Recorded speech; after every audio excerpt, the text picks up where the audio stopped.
Hi, I'm Natasha from Findlay Creek Soap Company, and today I am making Pomegranate Passion bar soap. I start making the lye solution by measuring the distilled water. I use both ice cubes and water for this, which is something I learned on YouTube from Tree Marie Soaps. The reaction between the sodium hydroxide and water creates a lot of heat. I want the lye solution to be about the same temperature as the oils when I mix them together, which I prefer to be around 80 to 90 degrees Fahrenheit, so the ice water helps it to cool down a bit faster. It also helps reduce any fumes from the reaction. Lye safety is really important when making cold process soap. I haven't found the fumes from the lye solution to be too bad when I'm using ice, but I still make the soap in a well-ventilated area and away from any kids or pets. I'm also wearing safety glasses, goggles, long sleeves, pants, and shoes. It can be kind of annoying and uncomfortable, especially in the summertime, but it's still really important. While the lye solution is cooling, I measure my oils, starting with the solid oils and butters. Before adding anything, I weigh the empty bowl first. This will help when dividing the batter to add the fragrances and the colors. I add my coconut oil and shea butter to the bowl first and put this into the microwave on short bursts until it's mostly melted. Next, I'm measuring the castor oil, hemp seed oil, and olive oil into a separate bowl. Once the coconut oil and shea butter are mostly melted, I add the cocoa butter as well and let the residual heat melt that. I might stick it in the microwave for a little bit if it's not quite able to melt the cocoa butter on its own, but cocoa butter can be really temperamental, so I don't want to overheat it. While I'm waiting for the cocoa butter to melt, I pre-mix the color. For this design, I'm using two colors.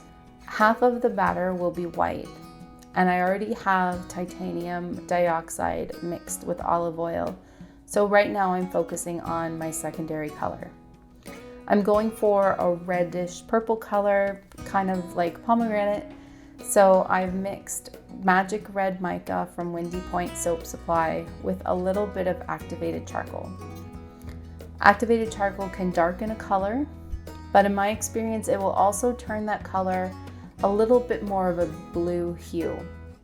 In this case, this is exactly what I want to get that pomegranate color. Once the cocoa butter is fully melted, I add the liquid oils and stir it to ensure that everything is incorporated and no streaks remain.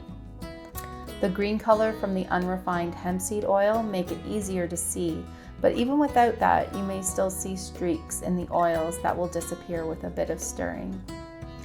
I add the sodium lactate that I measured and set aside earlier to the lye solution, and then I add the lye to the oils and blend it together until it just reaches emulsion. To split the batter, I weigh the bowl and the soap batter together, then subtract that from the weight of the empty bowl that I took at the start and divide the difference in two. I'm pouring half into a spout pitcher, then adding the pre-mixed red color and giving it a quick stick blend to incorporate. Normally, I don't stick blend at this point and will normally just stir or whisk the color and fragrance so that the soap doesn't thicken too quickly.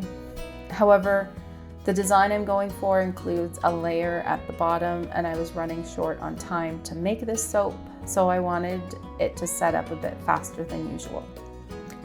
I add half of the fragrance to the red soap, and then I pour half of the red soap into the mold for the bottom layer. The fragrance I'm using is Juicy Pomegranate by Morouge Canada. I've seen a few other soap makers on YouTube use this fragrance as well, and it's really wonderful. It's so easy to work with, and it smells incredible, both before and after saponification. Once the red layer is poured, I color the remaining soap with the titanium dioxide. Because I use this color a lot, I have already dispersed it with olive oil into a squeeze bottle. I use the colorant calculator at Elements Bath & Body to calculate how much of the colorants I need for both the white and the red. This is a really fantastic tool, especially if you're using multiple colors in different proportions of your soap batter. I'll include a link to it in the description if you'd like to go check it out. Once the color and fragrance are incorporated into the white soap, I add the remaining red to create an in the pot swirl. Because both parts of this batter are a bit thicker, I also give it a quick stir to swirl the colors together before pouring it into the mold. I'm pouring on top of a spatula to break the fall of the soap in order to try and keep the red layer as even as possible. Unfortunately, I didn't do a great job and there were parts that did sink down. However, I actually think it looks better with the curved bottom than the straight edge. To process the soap, I preheat my oven to a very low temperature, then put the soap in, turn the oven off, and let it sit there overnight.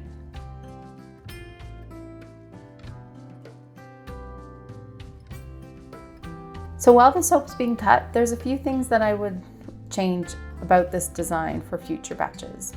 I love the fragrance oil, and I really like how the red color turned out. I would try adding more red soap to the bottom layer. Not only would this make this layer thicker, but it would also mean less red soap in the swirl, and I think that would create more contrast between the two layers. I would also add some texture to the top of the red layer before adding the swirled soap. I like how the bars look where the white soap broke through better than the ones with the straight line. Not only would the curves between the layers complement the curves in the swirl, it also would hide mistakes if the soap accidentally broke through, like it did here. Finally, as a general rule, I should do a better job at making the soap on a less busy day when we're not trying to rush out the door to be somewhere else.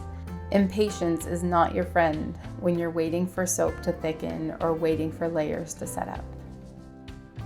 Thanks very much for watching. I hope you enjoyed today's video, and I hope you'll come back next week for a new project.